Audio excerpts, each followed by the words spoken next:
All right, we're going to do significance tests for differences of means. 10.1 was proportions, 10.2 is about means. So again, what is meant by the sampling distribution of the differences between two means? So a sampling distribution, remember, describes all the possible values of the differences and how often they occur. So again, we usually do a model of a sampling distribution. Let's say we only do 200, or even if we did 1,000, that's not all of them. So again, a sampling distribution, we are doing models of them. So if you're asked to describe shape, center, and spread, and are there conditions that need to be met, again, this should be review from previous chapters.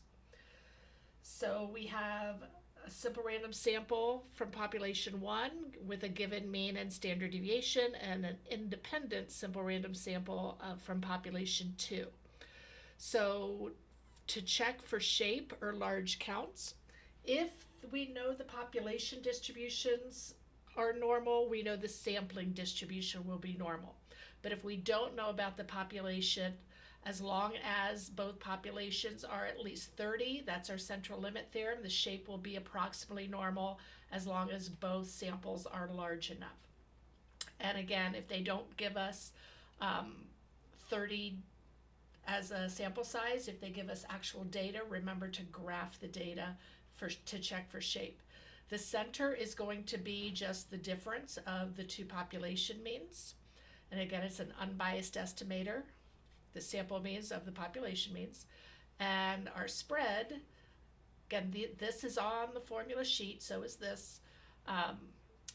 So the standard deviation is going to be taken both standard deviation squared divided by the sample size.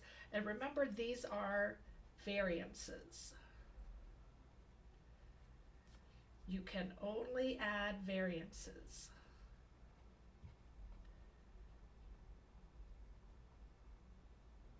So you cannot add standard deviations. You can only add variances. So we find the variances, we add them together, and then we take the square root. That gets us back to so again, variances are the standard deviations squared. And again, we can only do this if independent. So we have to verify that they are independent populations in order for us to add the variances to get the standard deviation. So again, if you're asked to interpret standard deviation, it's the estimated difference in means from the true difference in means and average distance. So the standard error, we just replace those sigmas, which are population standard deviations, with S's, which are sample standard deviations, but it's still the same thing. So the formula for a two sample test statistic, and again, this is going to be 0 because our null is always that there is no difference between the two populations. So it's really just the difference in the two sample means divided by the standard error. So again, T is a standardized distance from the means. Again, remember, it's still that normal shape, and we still have 0 in the center. We just might have more area under the tail. So again, the further we are from the center, the more and more unlikely it is that the null is true. So let's start with the confidence interval. So the formula, again, we would checked the random conditions, the shape condition, and the independence conditions, and found the appropriate T star for the confidence level. So again, at the sample statistic, the difference in them, this again is determined by the degrees of freedom. And here's the thing with degrees of freedom. If you run the test on the calculator, it will be a little bit more accurate. If we're doing it by hand, which is technology, option 2 is make sure you take the smaller. So you'll actually find the degrees of freedom of each group, and you will take the smaller one and use that. That just gives us more room for error, that we are more likely to capture the true difference. And again, both groups, so again, both the groups themselves and the individuals have to be independent. So both things have to be checked. Again, that's our 10% condition. And just knowing that the groups are independent of each other. All right, so let's do an example with chocolate chips. So Ashton and Olivia want to know if generic chocolate chip cookies have as many chocolate chips as a name brand chocolate chip cookie on average. So they randomly selected, so again, I look for those important words, randomly selected, that gives me the randomness and my sample size of Chips Ahoy and 10 bags of Great Value, and randomly selected one cookie from each bag. And then they counted the chocolate chips. Here are their results. So construct and interpret a 99% confidence interval for the difference in the mean number of chocolate chips. So again, what do I want to find? I want to estimate, and I'm going to do Chips Ahoy. So again, I do that instead of 1 and 2, so I know which one is Chips Ahoy and which one. So if I get a positive difference, then I know that Chips Ahoy has more chocolate chips. If I get a negative difference, then there's more in Great Value. And if I get some of each, then there's probably no difference. So this is the true mean number of chocolate chips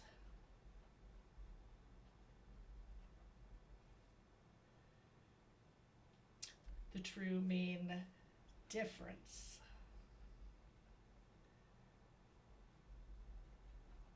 the true mean difference in the number of chocolate chips in Chips Ahoy versus Great Value chocolate chip cookies.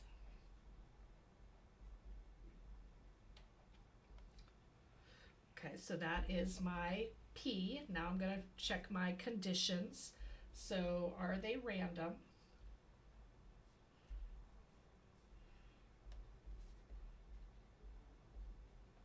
So both came from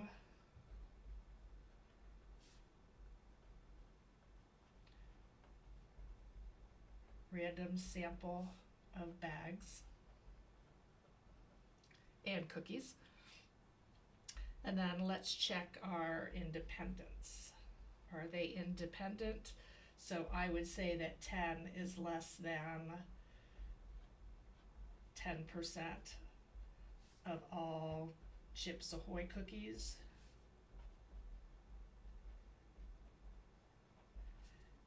And 10 is less than 10% of all Great Value cookies.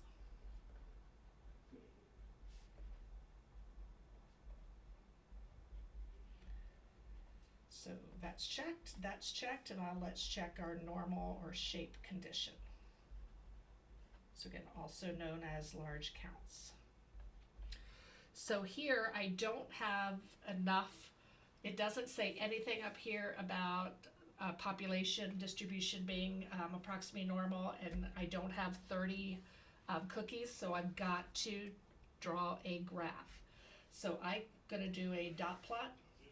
So my smallest number is 14.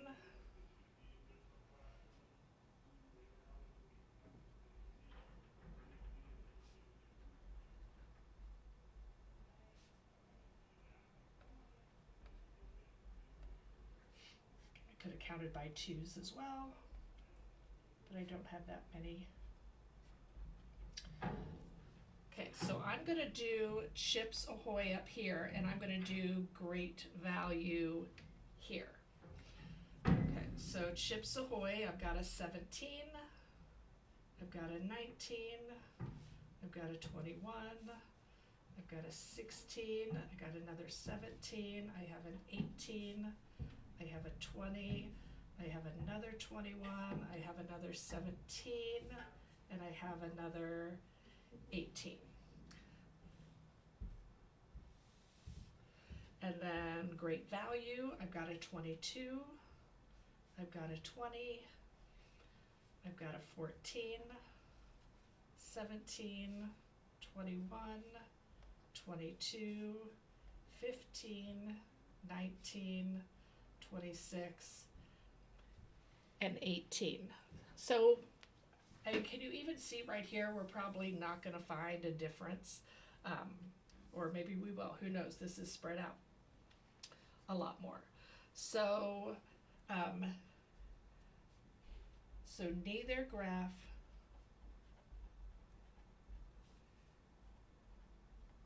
has strong skewness or outliers.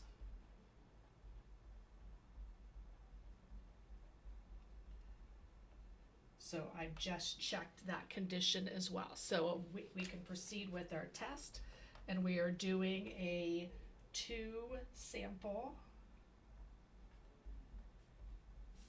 T interval.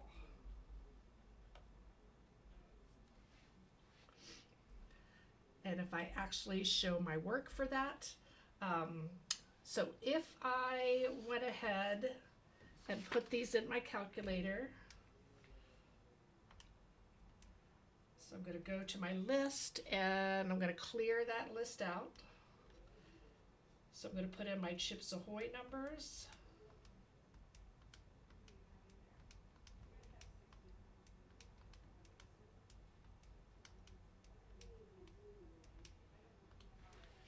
I'm going to go over to list 2 and put in my great value.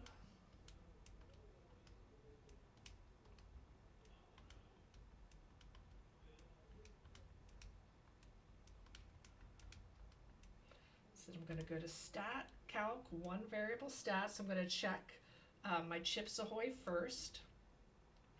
So my Chips Ahoy X bar. So my Chips Ahoy X bar is 18.4 and my standard deviation is the 1.77, or I'm going to round that to 1.78. And then I'm going to do the same thing. I'm going to go to stat, calc, one variable stat. So I'm going to change this to list 2. And this gives me an X bar of 19.4 and a standard deviation of 3.6 if I round to 2 decimal places. Okay, so I'm doing Chips Ahoy minus great values, what I set up here. So I need to continue with that. So I'm going to do 18.4 minus 19.4 plus or minus, and then I have to look up, so both of them have degrees of freedom of 9. So if I use my t-table, so both have a degrees of freedom of 9, so the smaller is 9. So I'm going to use, I'm going to look up 99% the confidence level, degrees of freedom is 9, and I'm going to get my t-star is 3.250. So that's my critical value. And then I have my standard deviations squared to make them variances divided by the sample size. And that is the work there, so that's -1 plus or minus my margin of error ends up being 4.13, so my interval ends up being -5.13 to 3.13. And then my conclusion, I am 99% confident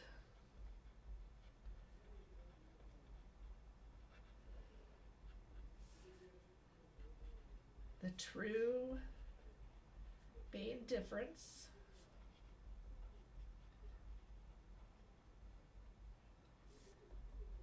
in the number of chips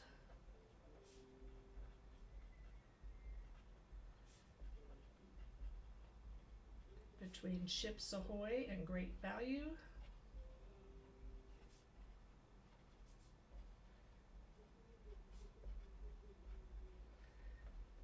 is between -5.13 and 3.13 chips. Now, they've asked me it down here, or I probably would have mentioned it up here. So it's all about, is there a difference? And again, my graph kind of shows I really don't think there is. I can get fewer chips in great value, but I can also get more chips in great value. But the big thing is I want to talk about my interval to help me get my evidence. Does my interval have convincing evidence there is a difference in the mean number of chocolate chips? And I can say, yes, I have. So there is not convincing evidence.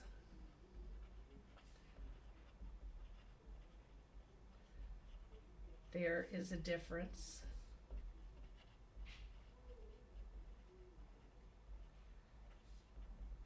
In the number of chips.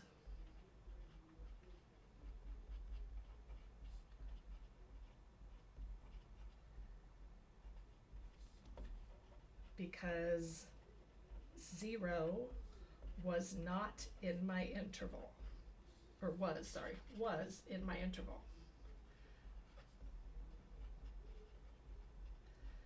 So since 0 was in my interval, this represents no difference.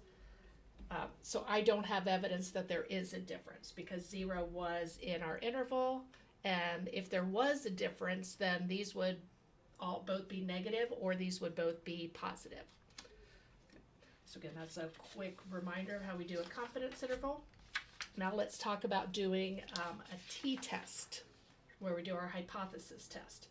So again, the test statistic is the difference in the two. Oh wait, let me go back to this real quick.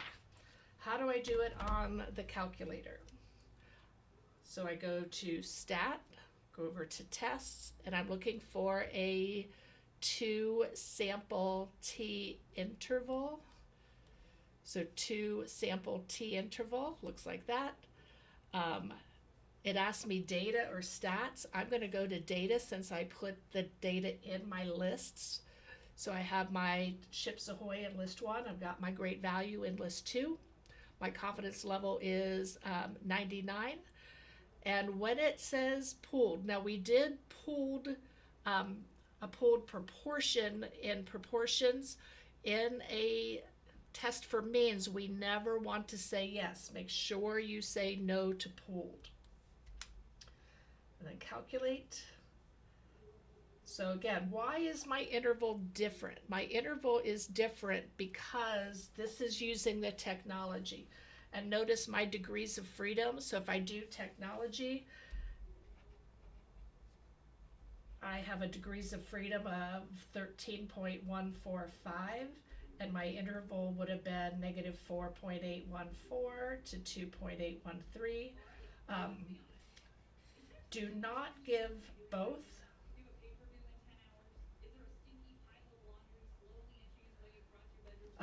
I would not do both of them. So I'm going to remind you here, don't do both. This one or this one. The rubrics have both of them. So don't do both. Either use your calculator, and if you use your calculator, you're showing you're using this is your degrees of freedom. If you're doing it by hand, you're showing this is your degrees of freedom. So because they're different, don't answer both. So again, you can see how quick it is to find it on a calculator. And notice if you do run the test, it also gives you your X bars and your standard deviations that were used. Okay, so 2 sample t-test. Again, we're going to find the difference. Again, in a null hypothesis, this is going to be 0. And your standard error, so again, we add the variances, take the square root to get the combined standard deviation. So again, one-sided versus two-sided tests. So again, if you're doing it by hand, do the smaller. For degrees of freedom, use the smaller of the 2 samples. If you're using technology, it'll use the crazy formula that combines it that we don't have to know. So a one-sided test. If I'm testing that the difference is positive, I am finding the area to the right of t. And if it's less than, I'm finding the area to the left. And if it's a two-sided test, I'm going to have the t and the negative t, and the area above and the area below. So again, but the p-values are going to double on a two-sided test. So again, checking the conditions that they both came from a random sample or random selection. Normal both populations, or the differences have to be, and again, if they're not greater than 30, draw a graph, and the 10% rule checks the condition. And again, the populations have to be independent also. All right, so let's do a test for leaking helium.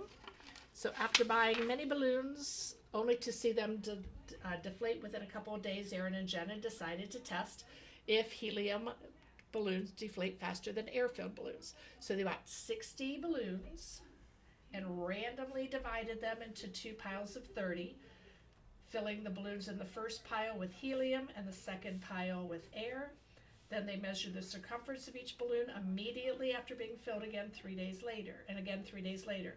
The average decrease in circumference was 26.5, and the standard deviation 1.92, and the average decrease in circumference of air-filled balloons was 22.1 and 2.79. So it gives us enough information for our X-bars and our standard deviations. So again, when it asks you, we're going to perform a hypothesis test. So again, my P, so I'm going to say mu sub H is the true mean decrease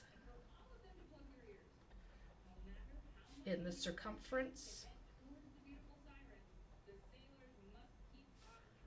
of helium filled balloons after 3 days. And then mu sub A is going to be the true mean decrease, and I believe you're allowed to do this.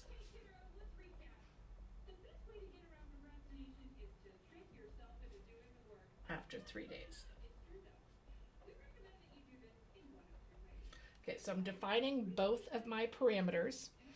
Now my hypothesis is I'm going to say that mu sub H minus mu sub A is 0, that there is no difference. And then I'm going to check my alternative is that mu sub helium minus mu sub A. Now here's where we have to decide whether it's a one-sided or two-sided test. They decided to test if helium balloons deflate faster than air-filled balloons. So because of this, if this is true, if I believe these deflate faster, and I'm going to set a significance level of 5% if it doesn't give me one. So I expect the difference to be larger. If I believe they deflate faster, then I believe the decrease in the circumference is going to be larger with helium, so I expect the difference to be positive. So that can be a little tricky to figure out sometimes, because you think less than means that the circumference of air was more than the circumference decrease in helium, because it's not the circumference themselves, it's how much they lost. So there's our hypotheses. Now we'll check our conditions. This was an experiment, so two randomized, let's say randomly selected groups of balloons.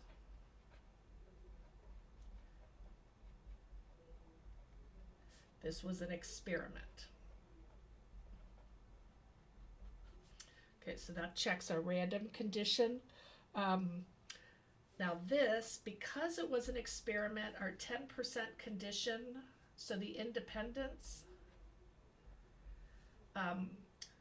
so it was random selection.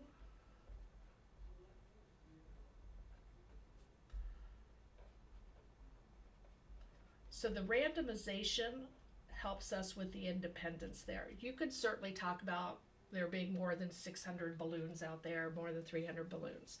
So if it comes from an experiment and they were randomly selected, that checks off your independence as well. And then our normal or large counts. So they got us right at 30. So both group sizes were greater than 30. So shape is approximately normal.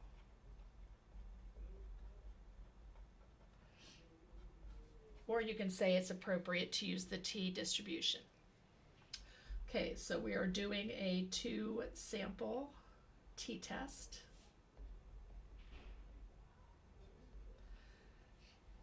And so I'm going to move over to the right to give us room. So the test statistic itself is going to be, so here's our 26.5 minus the 2, minus the 2.1. And again, the difference is for the means are 0. And then our standard deviations were given 1.92 squared over 30 plus 2.79 squared over 30 is going to give us a test statistic of 39.46. So that's what t equals. So our p-value, so obtaining a p-value. So p-value, if we're doing it by hand, the degrees of freedom is going to be 29. So using that, we get a p-value of about, it's really super small. So I'm going to say the p-value is approximately 0 using 29 degrees of freedom and using the table. Making a decision.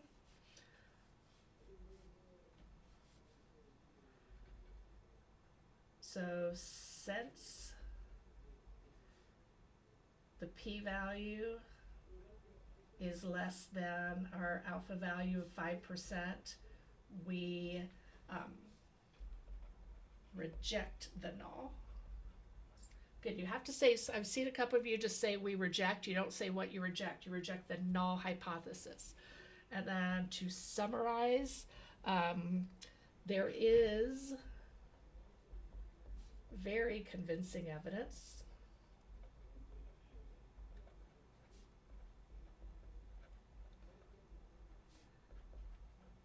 that helium-filled balloons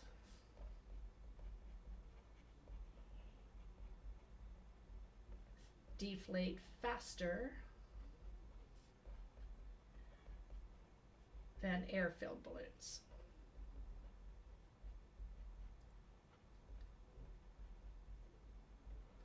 Okay, so there's checking off all the boxes for a hypothesis test.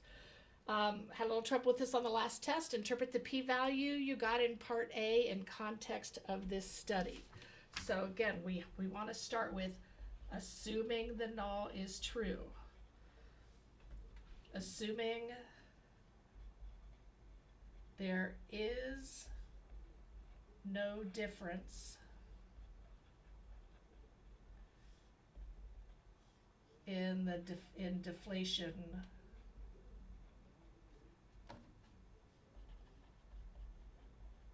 between helium and air-filled balloons.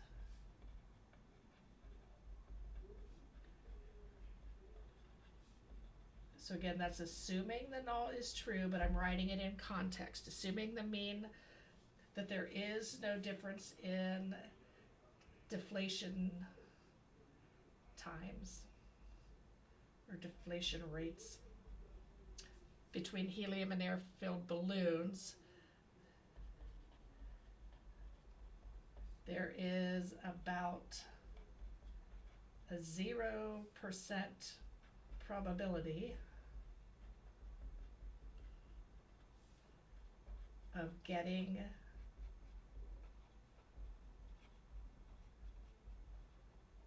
now our difference here was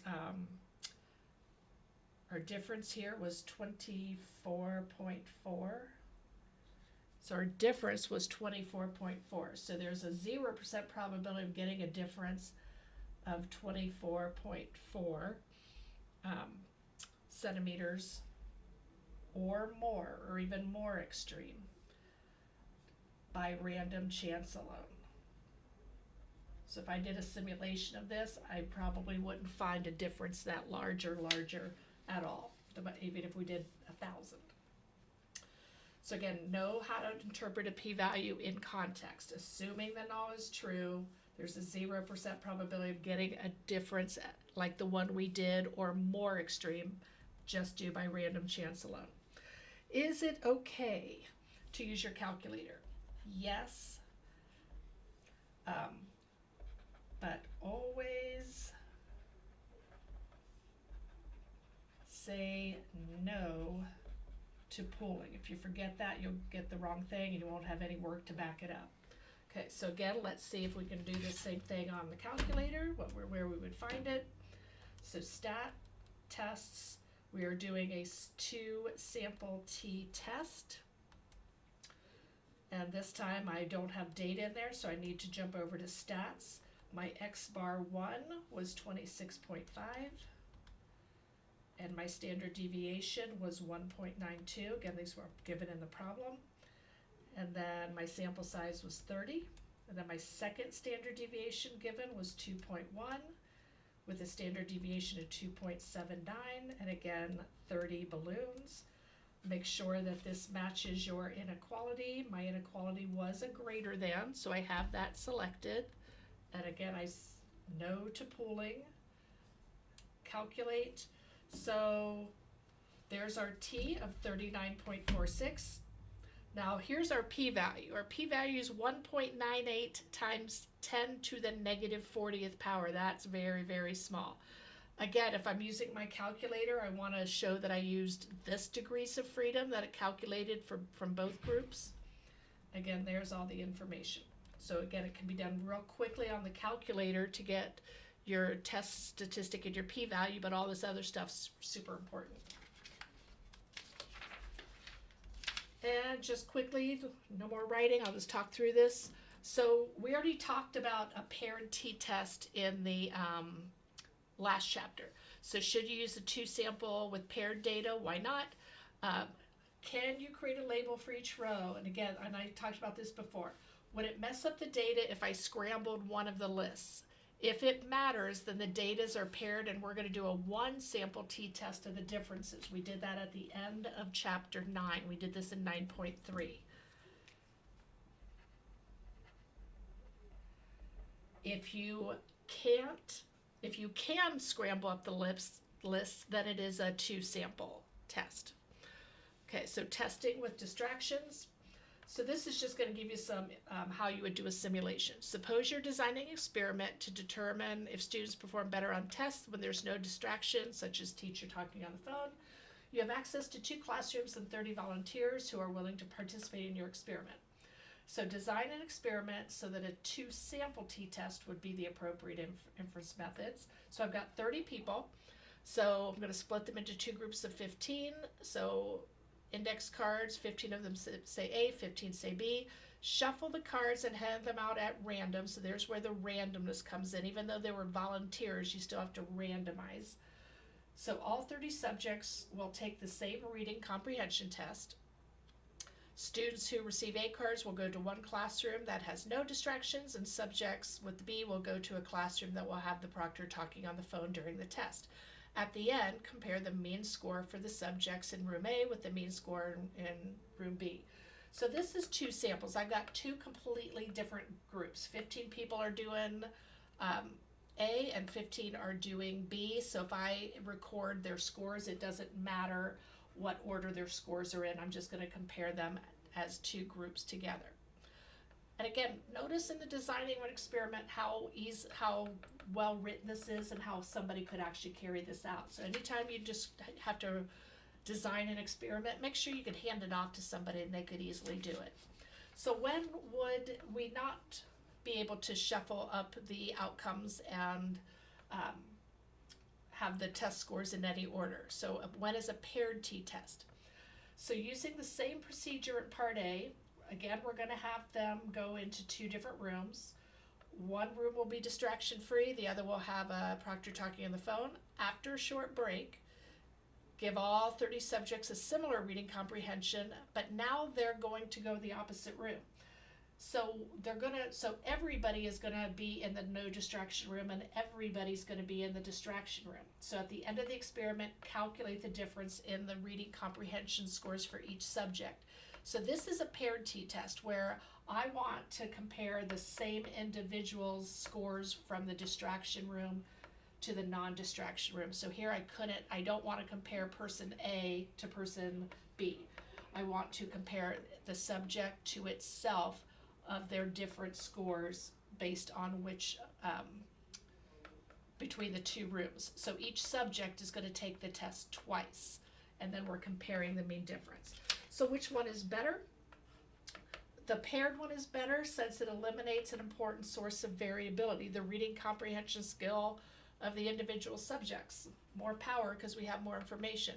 So it makes more sense to compare an individual to themselves versus if I compare my score to another person's score, I may be reading at a 12th grade level and they may be reading at a 5th grade level. So there's going to be a difference regardless. So the paired t-test is better because the individual's comprehension level going into the test is the same for both tests. It's just whether they were distracted or not. So this would give us more information. And that is chapter 10.